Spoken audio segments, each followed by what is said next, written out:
जय श्रीमन नारायण। सनातन धर्म में कई ग्रंथ हैं, जिनमें से गरुड़ पुराण एक महत्वपूर्ण ग्रंथ है।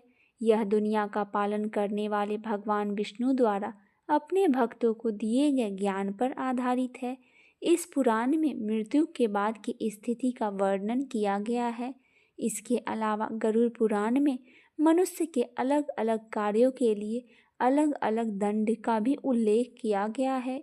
इस शास्त्र का पाठ आमतौर पर परिवार के किसी सदस्य की मृत्यु के बाद किया जाता है।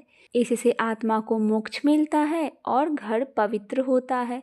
आइए आज जानते हैं गरुड़ पुराण के बारे में विस्तार से। गरुड़ पुराण कब और क्यों पढ़ना चाहिए? शास्त्रों के अनुसार परिवार के किसी सदस्य की मृत्यु के बाद ही गरुड़ पुराण का पाठ किया जाता है। इससे मृतक की आत्मा की शांति मिलती है और उन्हें मोक्ष की प्राप्ति होती है। मृतक की आत्मा 13 दिन तक घरों में ही रहती है, इसलिए गरुड़ पुराण का पाठ करके आत्मा को मोक्ष दिलाया जाता है। आइए जानते हैं गरुड़ पुराण पढ़ने का क्या है नियम।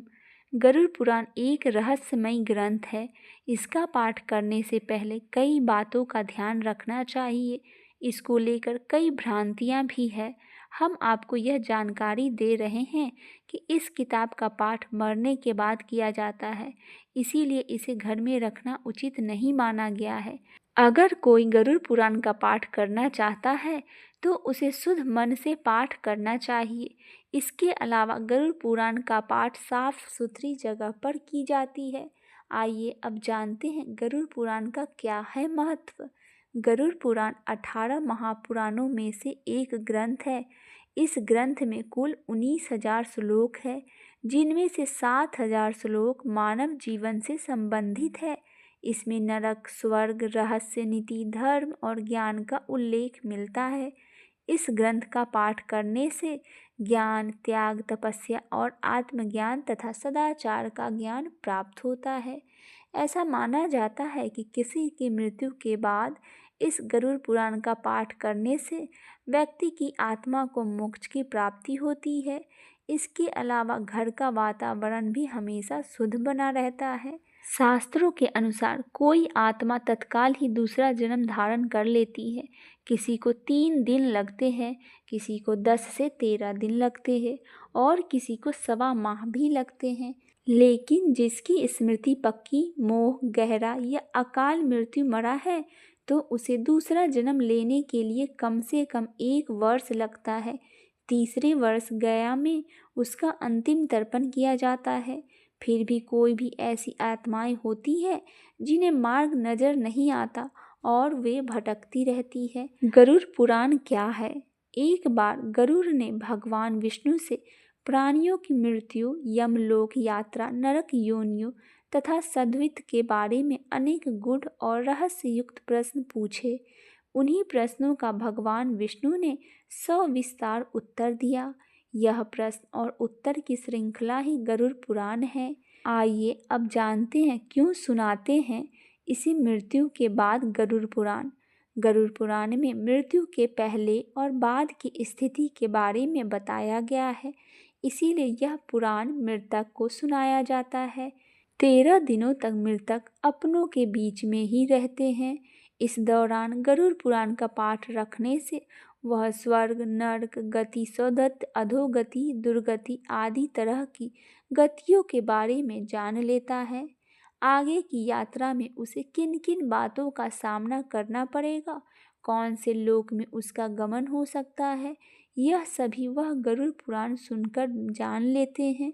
जब मृत्यु के उपरांत घर में गरुड़ पुराण का पाठ होता है तो इस बहाने मृतक के परिजन यह जान लेते हैं कि बुराई क्या है और सद्गति किस तरह के कर्मों से मिलती है, ताकि मृतक और उसके परिजन दोनों ही यह भली भांति जान ले कि उच्च लोक की यात्रा करने के लिए कौन सी कर्म करनी चाहिए।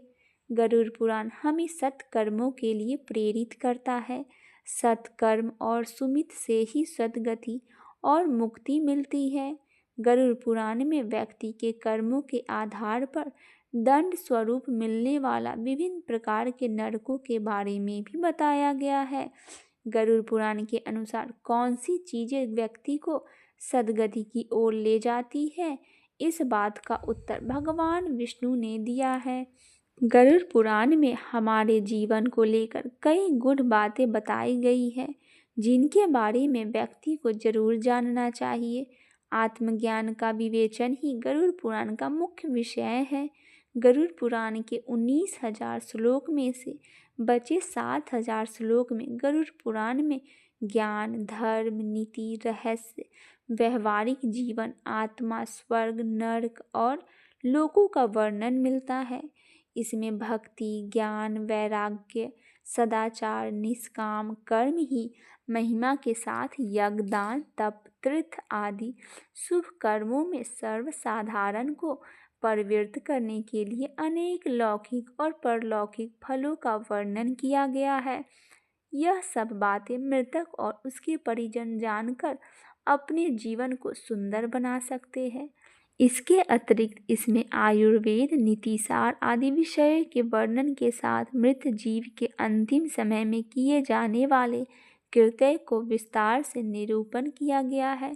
कहते हैं कि गरुड़ पुराण का पाठ सुनने से ही मृतक की आत्मा को शांति प्राप्त होती है और उसे मुक्ति का मार्ग पता चलता है। वह अपने सारे संताप को भूलकर प्रभु मार्ग पर चलकर सद्गति प्राप्त कर लेती है, या पितर लोक में चले जाते हैं, या पुनः मनुष्य योनि में जन्म ले लेते हैं। उसे प्रेत बनकर भटकना नहीं पड़ता। आइए अब हम सुनते हैं गरुड़ पुराण की कथा। गरुड़ पुराण की कथा के अनुसार एक ऋषि के श्राप के कारण राजा परीक्षित को तक्षक नाग ने काट लिया था और रास्ते में उन्हें कश्यप ऋषि मिले। तक्षक नाग ने अपना भेष बदलकर ब्राह्मण वेशधारी ऋषि से पूछा कि वे इतने आधी रात से कहाँ जा रहे हैं। ऋषि ने बताया कि तक्षक नाग महाराज परीक्षित को कुचलने जा रहे हैं और उनके जहर के प्रभाव को दूर करके उन्हें फिर से जीवन देंगे। यह सुनकर तक्षक ने अपना परिचय दिया और वापस लौटने को कहा। तक्षक ने कश्यप जी से कहा कि मेरे विष के प्रभाव से आज तक कोई भी व्यक्ति जीवित नहीं बच पाया है। तब कश्यप ने कहा कि वह अपने मित्रों के शक्ति से राजा परीक्षित की विषैली प्रभाव को दूर कर देगी। इसके बाद तक्षक ने मुनि से कहा कि यदि ऐसी बात है तो तुम्हें इस वृक्ष को हरा भरा कर सकते हो। जब तक्षक ने वृक्ष को जलाकर भस्म कर दिया तो कश्यप ने वृक्ष की राख पर अपना मंत्र जलाया और देखते ही देखते उस राख में से नई कोपलें फूट पड़ी और देखते ही देखते वृक्ष फिर से हरा भरा हो गया। ऋषि कश्यप के इस चमत्कार से आश्चर्यचकित तक्षक ने पूछा कि वह किस कारण से राजा का भला करना चाहता है। वह साधु ने कहा कि उसे वहाँ से बड़ी मात्रा में धन मिलेगा। तक्षक ने एक उपाय निकाला और उसे उसकी आशा से अधिक धन देकर वापस भेज दिया। गरुड़ पुराण के अनुसार गरुड़ पुराण सुनने के बाद कश्यप ऋषि का यह प्रभाव और शक्ति बढ़ गई। गरुड़ पुराण में भगवान विष्णु को 24 अवतार के बारे में विस्तृत रूप से वर्णन किया गया है। इसमें यह भी बताया गया है कि भगवान को किन परिस्थितियों में ये अवतार लेने पे विवश होना पड़ा था।